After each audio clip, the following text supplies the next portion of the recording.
नमस्कार, मैं हूं आपके साथ पूर्णिमा मिश्रा और हमारे इस खास कार्यक्रम मोदी, मुल्क और मुसलमान में आप सभी का स्वागत करती हूं। मोदी, मुल्क और मुसलमान इसीलिए क्योंकि आज जब भारत दुनिया की 5वीं सबसे बड़ी अर्थव्यवस्था है और आने वाले 5 सालों में तीसरी सबसे बड़ी इकोनॉमी बनने की राह पर है, तो कामयाबी का ये सफर भारत के मुस्लिमों के योगदान के बगैर संभव नहीं है। आज अगर पीएम मोदी 2047 में विकसित भारत का संकल्प लेकर चल रहे हैं, तो उनके इस संकल्प को पूरा करने का जिम्मा देश के 140 करोड़ लोगों के साथ देश के करीब 19% मुसलमानों का भी है। लेकिन सियासत का चश्मा ही कुछ ऐसा है कि मुसलमानों को एक वोट बैंक की तरह देखे जाने लगा और इस वोट बैंक के अपने अपने ठेकेदार भी पैदा हो गए। लेकिन इन ठेकेदारों से मुस्लिमों को क्या मिला, यह बड़ा सवाल है। लेकिन उससे भी बड़ा सवाल है कि आखिर आज देश के मुस्लिम मोदी सरकार के बारे में क्या सोचते हैं, क्योंकि पीएम मोदी की नेशनल पॉलिटिक्स में एंट्री से पहले ही एक नैरेटिव तैयार कर दिया गया था। नैरेटिव ये कि वो देश के मुस्लिमों को बतौर नेता पसंद नहीं है, वो मुसलमानों के बीच अलोकप्रिय हैं। लेकिन क्या वाकई में ऐसा है? और इस तरह के नैरेटिव्स जिस बुनियाद पर गढ़े गए, उनकी हकीकत क्या है, ये बड़ा सवाल है। और सवाल ये भी कि आखिर देश के मुस्लिमों के प्रधानमंत्री मोदी और उनकी सरकार के प्रति विचार क्या है। क्या वाकई में वो उन्हें नापसंद करते हैं या फिर उनसे प्यार करते हैं? हमारा कार्यक्रम मोदी, मुल्क और मुसलमान इन्हीं सवालों की पड़ताल करता है और इसीलिए इसी सिलसिले में जब हम शहर दर शहर गुजरे, तो जो जवाब मिले वो न सिर्फ दिलचस्प थे बल्कि आंखें खोल देने वाले थे। इसीलिए आज आपको भी हमारा ये शो जरूर देखना चाहिए, ताकि मुस्लिमों को वोट बैंक की तरह देखे जाने की जगह देश के विकास में उनकी भागीदारी, उनकी जरूरतों और उनके विचारों को भी सुना और समझा जाए। और जिस बुनियाद पर प्रधानमंत्री मोदी को लेकर मुस्लिमों के बारे में नैरेटिव्स गढ़े जाते हैं, उनकी हकीकत भी बेपर्दा हो जाए। तो आइए शुरुआत करते हैं मोदी, मुल्क और मुसलमान की।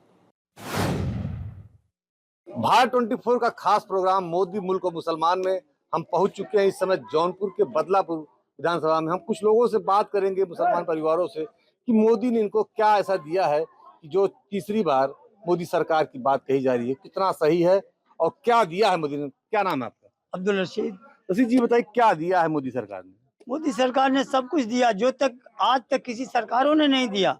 मोदी सरकार की वही योजना है, भेदभाव नहीं है, जातिवाद नहीं है, दंगा फसाद नहीं है। आज का मुसलमान अमन चैन से रह रहा है। आज का मुसलमान बीजेपी का और जय श्री राम का नारा लगा रहा है। क्यों लगा रहा है भाई? इसलिए लगा रहा है, वो हर पार्टियों के चंगुल से निकल के, उनके जाल से, उनके भ्रम जाल से निकल के स्वच्छ और साफ राजनीति में आना चाहता है, अपने चैन की जिंदगी जीना चाहता है। इसीलिए भाजपा को चयन कर रहा है आज का मुसलमान। ये लोकसभा चुनाव आ रहा है, आप फिर आएंगे, फिर आपको बुलवाएंगे। अभी तो 250-300 की जनता है, ये 3,000-3,500 की जनता आप मुसलमानों को पाएंगे, खास करके महिलाओं को पाएंगे।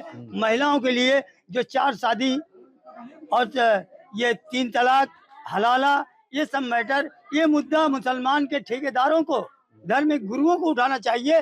वो मुद्दा हमारे माननीय यशस्वी प्रधानमंत्री मोदी जी उठा रहे हैं।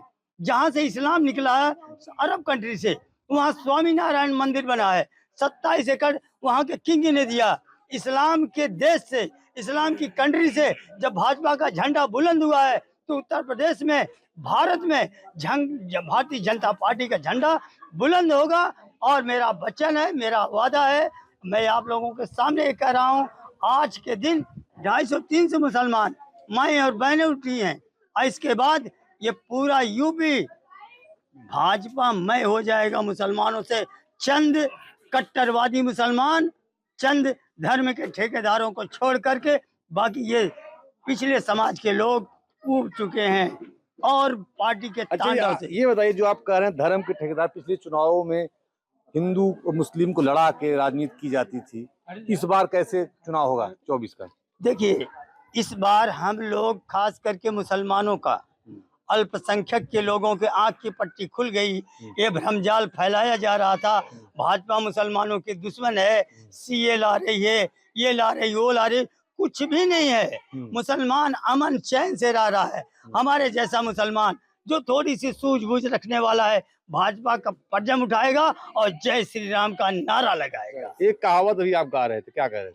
मैं ये कह रहा था, मुसलमान फूल तो नहीं है, अल्पसंख्यक सारे अल्पसंख्यक अल्पसंख्यक के लोग फूल तो नहीं है, पर महकना जानते हैं। वाह वाह। 2024 में दिखाएंगे कैसे महकते हैं। अल्पसंख्यक के लोग फूल तो नहीं है, पर महकना जानते हैं।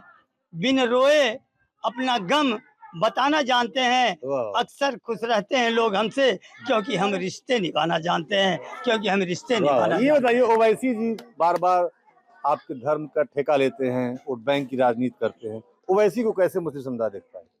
ओवैसी को जो कुछ कट्टरपंथी किस्म के लोग हैं, जिनकी सोच गंदी है, जो पाकिस्तानी सोच के गंदे लोग हैं मुसलमान, वे वैसी को भाव देते हैं।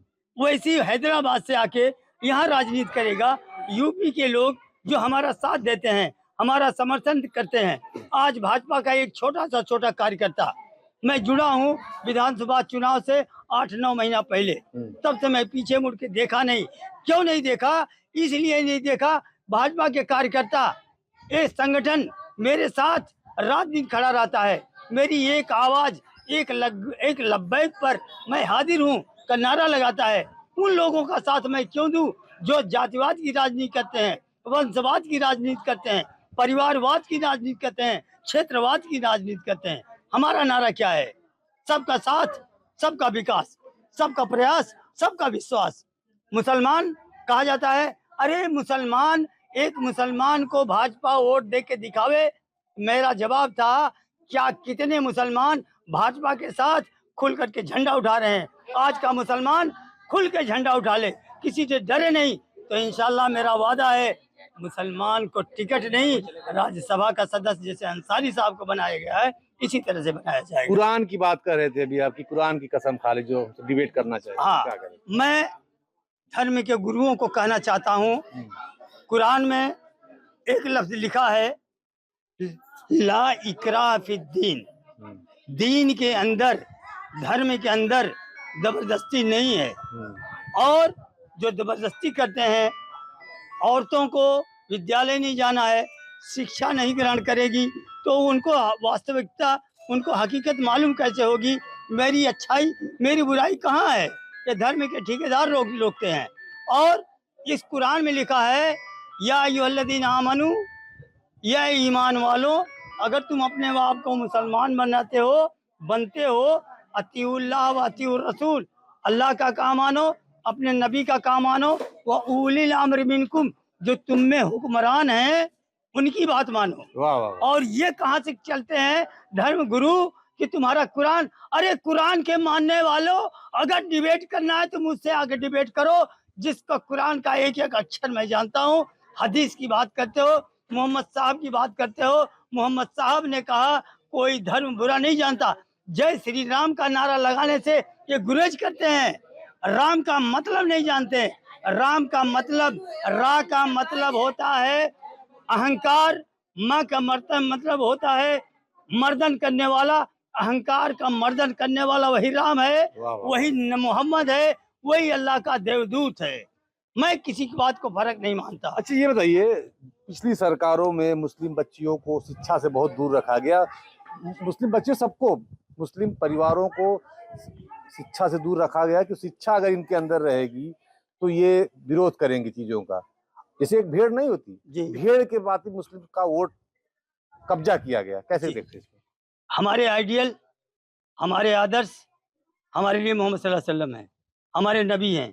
उनका एक वाक्य है अरबी में, तलबुल इल्म फरीदतुन अला कुल्ल मुस्लिम, ये अरबी लफ्ज है। इसका माने ये होता है, इल्म का हासिल करना हर मुसलमान मर्द और औरत के लिए फर्ज कर दिया गया है, करार कर दिया गया।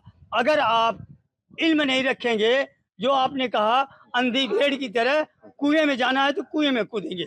इल्म रहेगा तो आप कहोगे ये कुआं है, कुएं में कूदेंगे तो पैर टूट जाएगा। इल्म और ना इल्म में यही फर्क होता है। सरकारें, जब पिछले चुनाव होता था तो जब मुस्लिमों का एक फतवा जारी होता था कि इनको वोट देना है, आप अपनी बुद्धि का प्रयोग नहीं करते अपने विवेक का प्रयोग नहीं करते, जो आप धर्म गुरु कहते थे उस हिसाब से वोट होता था। इस बार का क्या माहौल होगा? देखिए, धर्म गुरुओं की पोल खुल चुकी है। ये धर्म गुरु जो है, इनकी 6 पहचान होती है। वो धर्म गुरु आंख का अंधा है, कुरान नहीं देखता। अब पेट का पुजारी है, जेब भरने वाला है, अपने नफ्स का गुलाम है, शरीयत ये दीन इस्लाम का दुश्मन है और नई नई चालें चलता है। राज्यसभा में उसके दामाद को टिकट मिल जाए, वो जय श्री राम को गाली देना शुरू करेगा और ये सपा को ज्वाइन करेगा। बसपा हाथी, जिसका तिलक तराजू और तलवार नारा, इनको मारो जूते 4 जो नारा लगा रहा था, उसके साथ घुस जाएगा। ये धर्म के गुरु, इनका जहां फायदा होगा, ये आंख के अंधे हैं। कुरान को पढ़ करके ये जाहिल बने हुए हैं, नबी को मान करके, मोहम्मद सल्लल्लाहु अलैहि वसल्लम को मान करके उनकी बातों को ठुकराते हैं। मेरा दीन, मेरा कुरान ये कह रहा है, हुकूमत का साथ दो तब तुम सेफ रहोगे, otherwise you will go to jail just like Atiq and Mukhtar Ansari. धन्यवाद। हम और कुछ लोगों से बात करेंगे कि क्या कहते हैं हिंदुस्तान की मुस्लिम, कितना उनसे इत्तेफाक रखते हैं, कितना मोदी सरकार ने फायदा दिया यहाँ के लोगों को, क्या कोई भेदभाव रखा हिंदू मुस्लिम में? नहीं नहीं, कोई भेदभाव नहीं, कोई भेदभाव नहीं है। वो सबके लिए एक तस्मान देखा, चाहे वो मुस्लिम हो, चाहे हिंदू समाज का हो, जो बड़े वर्ग का हो, चाहे छोटे वर्ग का है, वो कोई भेदभाव नहीं किया। जो देना था वो सबको दिया। नहीं, हमने एक आंकड़ा निकाला, लगभग 60 से 65% पीएम आवास, चाहे वो सरकार यूपी सरकार दी हो, चाहे वो पीएम आवास दी हो, उसमें सबसे ज्यादा आंकड़ा मुस्लिम परिवारों को है, क्योंकि इनको जरूरत भी थी, इनके सर पे छत नहीं थी। क्या ऐसा है, मानते हैं आप? हाँ मानते हैं, सबको दिए। आप खेतासराय में देख लीजिए, आप गुरैनी में देख लीजिए, आप जफराबाद में देख लीजिए, आप कचगांव में देख लीजिए, जितने सागंज में देख लीजिए, जितने नगर क्षेत्र हैं इस तरह के, वहाँ भारी संख्या में पीएम आवास दिया। आप इत्तेफाक रखते हैं इस बात? हाँ रखते हैं, सबको दिए। कितना फायदा दिया मोदी सरकार ने? फायदा ने बहुत दिया। क्या क्या? आवास दिया, राशन कार्ड फ्री में दिया, राशन कार्ड, राशन जो चल रहा है 5-5 किलो सबको मिल रहा है। उसके बाद हर सुविधा ही मिल रहा है। 5 लाख जो आयुष्मान भारत निकला हुआ है, वो गरीबों का एक मसीहा बन के इलाज हो रहा है। उज्ज्वला योजना हो या शौचालय हो, तमाम योजनाएं। आपको बिजली कितने घंटे पिछली सरकारों में मिलती थी, इस सरकार में कितनी बिजली मिलती? कितना इत्तेफाक रखती है चीजों से? कम से कम हमको 20 घंटे तो बिजली जरूर मिलती है।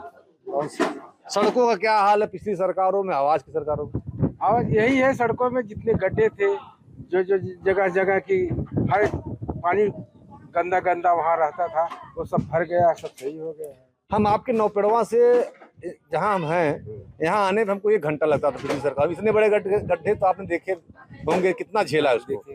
अरे बहुत देखे, कितने आदमी तो एक्सीडेंट हो जाके गड्ढे में कूद के गिर के मर जाते थे। अभी सही है। तो बताइए कितना फायदा सरकार ने दिया? सरकार से हमको बहुत कुछ फायदा है। उन्होंने हमारे लिए शौचालय और सब राशन मिला। हाँ, राशन कार्ड भी था, वो किसान सम्मान निधि मिला। हाँ मिल रहा है। हाँ। और हमारी ही गलती से मैं बम्बई चला गया, वो हमारा राशन कार्ड कट गया, उसको फिर ज्वाइन कर लेंगे। और क्या नाम से हमको यही सब चल रहा है। सरकार किसान वाला पैसा भी मिल रहा है। हाँ, बस यही सब जिंदगी है। ये राज्य में तो अच्छा है भैया, किसी बात को कोई तकलीफ नहीं है। ये सरकार बहुत अच्छा है कि किसी को कोई रुकावट या कोई परेशानी हो तो उसको तहरीर करो तो तुरंत सुन लेता है कि क्या तुमको तकलीफ है। तो पीएम आवास आपको मिला कि नहीं? अभी हमको पीएम आवास नहीं मिला है, फिर भी कोशिश करता हूँ कि मिलेगा। शौचालय मिला? हाँ, शौचालय है साहब मेरे पास। मोदी सरकार से संतुष्ट है ना? मोदी सरकार से बहुत संतुष्ट। कुछ महिला, हम इनसे भी बात करेंगे। चाची बतावा कि मोदी से खुश हो? हाँ खुश है, हमें सब कुछ मिले बा। का मिले? बाथरूम मिले बा, कॉलोनी मिले बा, राशन कार्ड मिले बा। खाली हम रास्ता ना आए, हमरे आवे जाए के। कुछ लोग और हम इनसे बात करेंगे। भैया बताइए कि मोदी सरकार से कितना संतुष्ट है, कितनी योजनाओं का आपको लाभ मिल रहा है? जान लीजिए कि हम बहुत संतुष्ट हैं, और ऐसा जितना भी योजनाएं हैं मोदी जी का, हमारे यहाँ, हाँ, हमें भी और हमारे गांव में भी लगभग सबको मोदी जी का सारा योजना मिल चुका है और मिल भी रहा है। समझ लीजिए कि हमें आवास भी मिला है मोदी जी द्वारा, शौचालय भी मिला है, और ये वृद्धा पेंशन भी, हमारे घर में बुजुर्ग लोग हैं उनको वृद्धा पेंशन भी मिलता है। और हम लोग के पास खेत है, खेत का खतौनी भी पैसा 3,000 रुपये आता है, वो भी आता है। और फ्री का राशन मिलता है। समझ लीजिए पहले तो पैसा देने के बाद राशन मिलता था, अब तो एक फ्री का राशन मिल रहा है, सब लोग आराम से, किसी को कोई तकलीफ नहीं है। और मान लीजिए कि हम लोग मोदी जी से बहुत संतुष्ट हैं। और हम तो सुने थे 400 पार वाला, इस बार तो हमें लग रहा है 400 पार हो ही जाएगा, क्योंकि अब हम लोग भी जुड़ गए हैं, अब कोई दिक्कत की बात नहीं है। जान लीजिए कि बहुत बहुत बहुत संतुष्ट हैं हम लोग। इस बार जो भाजपा का नुमाइंदगी यहाँ से करेगा, कृपाशंकर सिंह का नाम आ रहा जी है, जी जी जी, तो इस बार उनके साथ जाएंगे आप लोग? बिल्कुल जाएंगे। अरे हम लोग को तो जाना ही है। अब विधायक जी के साथ हो गए तो अब एक बार हम लोग ने जब ज्वाइन कर लिया तो अब समझ लीजिए हम लोग हमेशा के लिए हैं, कौनो दिक्कत नहीं है। जान लीजिए हम लोग एकदम साथ में हैं। पिछले चुनाव में जहाँ फतवा जारी होता था कि अब उनको वोट करना है, अपने विवेक का लोग प्रयोग नहीं करते, इस बार चुनाव में कैसे देखते हैं? इस बार तो एकदम हम लोग समझ लीजिए एकदम मुस्लिम भाई एकदम खुल के हैं। कोई मतलब सरकार, भाजपा सरकार में, मोदी के सरकार में हम लोग को हर एक चीज का लाभ मिल रहा है। सबसे बड़ी बात तो गुंडा राज, भ्रष्टाचार भी खत्म हो गया है। पहले के समय में बहुत दिक्कत, 8 बज जाता था, रात हो जाता था, अरे बाप रे, रोड में निकलने में डर लगता था, अरे बहुत डर लगता था। आज के समय में तो 10 बजे, 11 बजे, 12 बजे चाहे जहां मन करे तहां खुलेआम डोलो, कोई दिक्कत नहीं है। और समझ लीजिए बहुत अच्छी बात है। कितनी सुरक्षित हमारी बहन बेटियां आज के समय में, पहले के समय में कितना अंतर आज के समय में? बहुत बहुत अंतर है। पहले के समय में समझ लीजिए कि हमारी बहन बेटियां, पढ़ाई का इतना महत्व नहीं था, पढ़ते नहीं थे। लेकिन आज के समय में समझ लीजिए कि हमारे माननीय श्री नरेंद्र मोदी जी द्वारा आजकल शिक्षा का इतना महत्व बढ़ गया। उन्होंने कहा कि समझ लीजिए उनके समय में तो पुरुष से ज्यादा तो महिलाएं विकास कर रही हैं। आज के समय में ऐसा कोई भी जगह नहीं है, ऐसा कोई भी जहां महिलाओं का योगदान ना हो। आजकल एयरफोर्स से लेके इंडियन आर्मी, हर एक जगह से लेके सब में महिलाएं एक कदम, बल्कि हम लोग से पुरुष से आगे हैं। समझ लीजिए बहुत आगे, बहन बेटियों को लेकर बहुत ही अच्छी बात है। सब आजकल समय में सब लोग बहुत अच्छी पढ़ रहे हैं, आगे जा रहे हैं।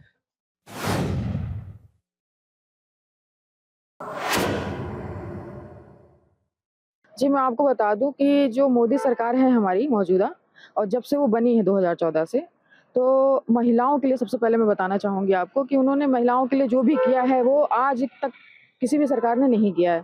तो मुझे लगता है कि महिलाओं को सबसे बड़ा उनको श्रेय देना चाहिए। और वैसे भी हम हर साल उनको रक्षाबंधन पे राखी भेजते हैं, क्योंकि जो एक महिला का एक जो संभालने का, एक औरत को जो सपोर्ट चाहिए वो मोदी सरकार ने दिया है। जी बिल्कुल, क्यों नहीं मिल रहा है, क्योंकि जितनी भी स्कीम है अभी तक जो भी सरकार आई वो उसको पूरी तरीके से उसका लाभ उठा नहीं पाती थी। अब मैं गाँव में भी जाती हूँ, जहाँ भी जाती हूँ, वहाँ लोगों से, जो ऐसे तबके के लोग हैं जो बहुत नीची जात से आते हैं, और हम भी पसमानदा समाज के लोग हैं, तो उनमें हमारा उठना बैठना है। तो हम जो गरीब, जो लाचार बेचारे थे, उन लोगों से जब बातें करते हैं तो उनसे पता चलता है हमें कि जो सरकार जो भी स्कीम बनाती है, जो बड़े लेवल पे बनाती है, वो उसका जो लाभ है वो एक छोटे से छोटे इंसान तक पहुंच रहा है। तो ये सबसे बड़ी बात है कि बीच में उसका कोई कहीं पर भी कट नहीं होता है वो चीज। वो मैं एक चीज और जानना चाहूंगा, जो ट्रिपल तलाक जैसे मुद्दे थे जिसको खत्म किया गया, उस पर कठोर कानून बनाया गया मोदी सरकार द्वारा, तो क्या उसका बेनिफिट मिलेगा या मुस्लिम महिलाओं के द्वारा जो है नकार दिया जाएगा कि नहीं? क्या कहेंगे आप? जी बिल्कुल नहीं, क्योंकि अगर किसी महिला का इतना ज्यादा सपोर्ट हुआ है, तलाक बिद्दत जैसी कुप्रथा से बचा लिया गया है, हलाला जैसी इतनी मतलब एक अजीब सी सोच से मतलब मुक्त कर दिया गया है, एक महिला को जो चाहिए वो सारी चीजें जब हो गई हैं, तो मुझे लगता है कि इसका फायदा ही फायदा है। इसका कहीं से भी उनको, सरकार को इसका नुकसान नहीं होने वाला है। क्या कहेंगे आप, क्योंकि जो आप इस समय जो नीतियां हैं केंद्र सरकार की, वो मुसलमानों को कितना मिल रही हैं? नहीं, नीतियां तो बहुत अच्छी हैं। और जहां तक मोदी जी का मसला है, मोदी जी जैसा तो कोई प्रधानमंत्री ना कोई आया है और ना ही कोई आएगा। और जितनी भी योजनाएं निकाली प्रधानमंत्री जी ने, वो योजना का लाभ जो है सबको मिला है। हिंदू को भी मिला, मुसलमान को भी मिला, हर धर्म के लोग को मिला है, और मुस्लिम समाज को भी सब कुछ मिला है, और उम्मीद करते हैं कि आगे को भी मिलेगा। अच्छा, एक चीज आप हमको और बताइए कि जिस तरीके से जो है मुस्लिम समाज कहीं ना कहीं कटता है, तो उसका क्या कारण होता है? अपनी अपनी हरकतों से कटते हैं, अपनी अपनी हरकतों से कटते हैं। ऐसा कुछ नहीं है, किसी को डरने की कोई ज़रूरत नहीं है। ना भाजपा से डरने की जरूरत है, न भाजपा के लोगों से डरने की जरूरत है। अपने आप को संभालने की जरूरत है। अपने आप को संभालने की जरूरत है। क्या कहेंगे आप कि जिस तरीके से एक डर बैठाया जाता है विपक्ष द्वारा या ऐसे लोगों के द्वारा, तो क्या होता है, क्यों ऐसा कुछ जो है, क्या आप लोगों को डर है? मुसलमान भाजपा से नहीं डरता है, उनको डर उनके अंदर पनपाया जाता है। आज मुसलमान बड़ी संख्या में भारतीय जनता पार्टी की तरफ निश्चित रूप से लौट रहा है, ये आपको भी दिखता है। भेदभाव नहीं ना, हाँ। अच्छी तरीके से काम हो रहा है। सबसे बड़ा काम तो उसने ये किया कि बाबरी मस्जिद का फैसला करा के अच्छा काम किया कि वहाँ पे भव्य राम मंदिर बना।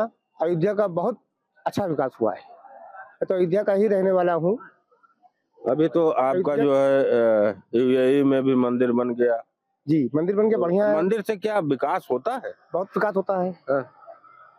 कम से कम 2 से 3 लाख आदमी रोज यहाँ आ रहा है, और जो और सरकारें 50 सालों में नहीं कर पाई उसको इन्होंने 5 सालों में करके दिखा दिया। अभी तक जो मुसलमानों को एक वोट बैंक बनाकर पार्टियां जो एक वॉलीबॉल की तरीके फुटबॉल बनाए हुए थी, अब मुसलमान जागरूक हो चुका है। देखिए, आज़ादी के 70 साल के बाद, आज़ादी के 70 साल हो चुके हैं, 70-75 साल, लेकिन किसी भी पार्टी ने फकीर समुदाय को कभी आगे बढ़कर आगे नहीं बढ़ाया, और जो भी दबे और कुचले लोग थे उनको दबाया गया। लेकिन मोदी सरकार ने एक सूफी संवाद का जो कार्यक्रम रखा, और पूरे भारत में सूफी संवाद चल रहा है। और इसीलिए, क्योंकि हिंदुस्तान का जितने जो मुसलमान है, ज्यादातर जो राष्ट्रवादी मुसलमान है, वो फकीरों से जुड़ा हुआ है, और फकीर मोदी जी से जुड़े हुए हैं। आप ये बताइए, मोदी जी कैसे लग रहे हैं आपको? मोदी जी का एक कार्यक्रम मुझे बहुत बढ़िया लगा है, सबका साथ सबका विकास। सबका साथ सबका विकास। तो क्या इससे जो है मुसलमानों का जो जुड़ाव है वो भाजपा के तरफ है? जी बिल्कुल है, हमारा तो 100% है।